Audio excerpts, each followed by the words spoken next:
আমার পেছনে দেখতে পাচ্ছেন মানে তিস্তা নদী যে ভয়ানক রূপ ধারণ করেছে সেটা দেখা যাচ্ছে। ইদানিং হচ্ছে ইন্ডিয়ার গজলডোবা বাঁধটা খুলে দেওয়ার ফলে তিস্তার অবস্থা খুবই খারাপ। দেখতে পাচ্ছেন তিস্তা এখন মোটামুটি বিপদসীমার উপর দিকে পানি প্রবাহিত হচ্ছে। কিছুদিন আগে এই জায়গাটা দেখতে পাচ্ছেন, এই জায়গাটা কিন্তু পুরোপুরি শুকনো ছিল আর কি। শুকনো জায়গাটা কয়েকদিনের মধ্যেই এরকম পানি দেখা যাচ্ছে।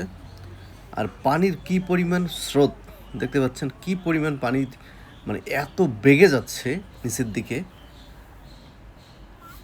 এটা মূলত হয়ে যাচ্ছে ইন্ডিয়া যখন ওদের ওই গজলডোবা যে ব্রিজটা আছে এর নিচে যখন কপাট খুলে দেয়, কপাট খুলে দেওয়ার ফলে তিস্তা নদীতে আচমকাইভাবে পানি চলে আসে।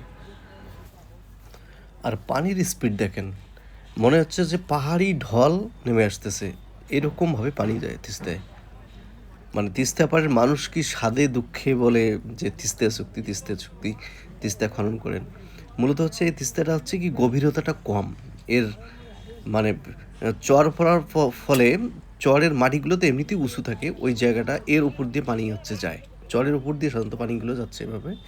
এই জন্য তিস্তা নদী যখন হচ্ছে তিস্তায় বন্যা হয় তখন কিন্তু এর এপাশ থেকে ওপাশ কমপক্ষে 10 কিলো এরকম মানে এরিয়া দেখা যায়। এখন একটু পানি থাকার কারণে দেখতে পাচ্ছেন যে পাশটা কীভাবে ভাঙতেছে। এটা আরও ওই দিকে ছিল, ভাঙতে ভাঙতে এই জায়গা নিয়ে আসছে। মানে আগে এই নৌকা ঘাটটা ছিল পেছনে আমার, এখন যেহেতু ঘাটের জায়গাটাও ভেঙে নদীতে গেছে, এর ফলে হচ্ছে নৌকা ঘাটটা এদিকে নিয়ে আসছে। সবচেয়ে কষ্টের জিনিস একটা দেখেন, এই জায়গাগুলো কিছুদিন আগে কিন্তু মোটামুটি যে জায়গায় নৌকাটা দেখা যাচ্ছে এই জায়গাগুলো হচ্ছে ধান ক্ষেত ছিল। মানে ধান ক্ষেত থাকা অবস্থায় ভাঙতে ভাঙতে এই পর্যন্ত নিয়ে আসছে। এই যে দেখেন ধানের গাছ, এই যে দেখতে পাচ্ছেন, এরা হচ্ছে এখন ধান, এই ধানের ক্ষেত দিয়ে এরা চলে আসতেছে এইভাবে। এই ধান ক্ষেতটা আরও ওই পাশে ছিল, কমপক্ষে 50 গজ ভেতরে ছিল। এই ধান ক্ষেতটা ভাঙতে ভাঙতে এই পর্যন্ত আসছে। এই হচ্ছে তিস্তা নদীর অবস্থা।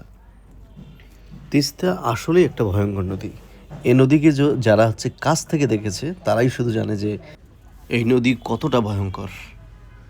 তিস্তা পরিকল্পনা যদি হতো তাহলে এই সমস্যা আর হতো না।